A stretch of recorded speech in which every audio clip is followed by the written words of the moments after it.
Hello, আসসালামু আলাইকুম friend, সবাই কেমন আছেন? আশা করি সবাই ভালো আছেন। আমিও আপনাদের দয়ায় ভালো আছি। আজকে আরও একটি লং ভিডিও নিয়ে চলে আসলাম আমি ঝুমুর আপনাদের জন্য। আশা করি ভিডিওটি না টেনে পুরোটা দেখবেন আর কেমন হয়েছে কমেন্ট করে বলবেন। যারা এই চ্যানেলে নতুন আছেন তারা অবশ্যই চ্যানেলটি সাবস্ক্রাইব করে নেবেন, লাইক কমেন্ট করে পাশেই থাকবেন। তো শুরু করা যাক। আমি আজকে দেখতে পাচ্ছেন যে ড্রয়িংটি করেছি, এটা হচ্ছে গ্রাম্য দৃশ্য ড্রয়িং। তো গ্রামীণ দৃশ্য তো সবাই পছন্দ করি, তাই যারা যারা পছন্দ করেন তারা অবশ্যই মনের মতো করে দেখবেন, না হলে কিন্তু বুঝবেন না। যদি ভালো করে দেখেন তাহলে আপনারাও কিন্তু ট্রাই করতে পারবেন আমার মতো এরকমই খুবই সহজেই। তো আমি কিন্তু প্রথমেই একদম সবার আগে সাদা আর নীল কালারটা মিক্স করে নিয়েছি, দেখতেই পাচ্ছেন।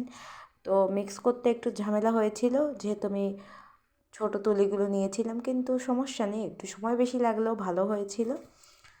তো আমি আস্তে আস্তে করে মিক্স করে নিয়েছি, দেখতে পাচ্ছেন সবগুলো কালার। একটু আগে দিয়েছিলাম তাই বলে একটু মিক্স হতে সমস্যা হয়েছিল, কিন্তু সমস্যা নেই, হয়ে গেছে, কোনো সমস্যা হয়নি।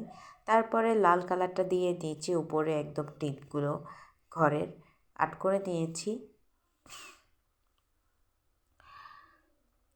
তো নেওয়ার পরে আমি কি করলাম, যে গাছটা রং করেছি এটা আপনাদেরকে দেখাতে পারিনি, বারে বারে শুধু কল আসে, আম্মু কল দেয়।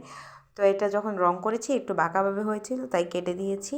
তো আপনারা হয়তো বুঝতে পেরেছেন। আর এই যে চারপাশে আমি এরকম সবুজ করে দিচ্ছি হাতের সাহায্যে, তুলির সাহায্যে। তো আপনারাও এরকম চেষ্টা করবেন তুলির সাহায্যে, হাতের সাহায্যে দেওয়ার জন্য।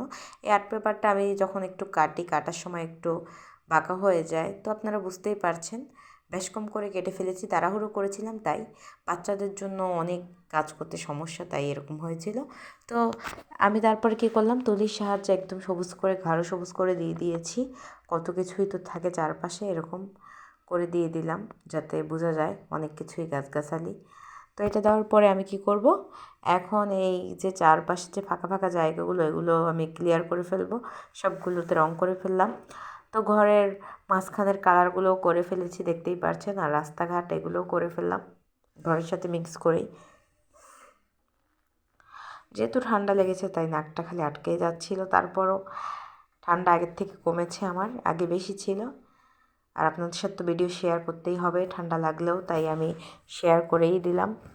আশা করি আপনারা বুঝতে পারছেন।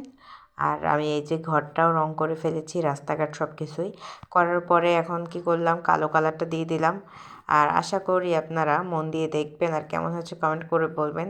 কে কোথা থেকে দেখছেন তাও কমেন্ট করে বলবেন। আশা করি সবাই ভালো থাকবেন আর আমাদের জন্য দোয়া করবেন। তো আমি কিন্তু কালকে ঢাকা চলে যাচ্ছি, আমার জন্য সবাই দোয়া করবেন। আর ডাক্তার দেখাতে যাচ্ছি, আবার চলে আসবো 4-5 দিন পরে। তো আমার যদি ভিডিও দিতে মিস হয় আপনারা কিন্তু আমাকে ভুলবেন না।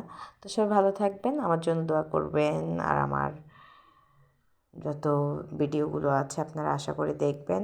আর কেমন কি হয়েছে তাও আমাকে কমেন্ট করে বলবেন। আর কি বলবো বুঝতে পারছি না, অনেক কথাই বলে ফেলেছি, শেষই আর হচ্ছে না। তো সবাই ভালো থাকেন, আল্লাহ হাফিজ, টাটা।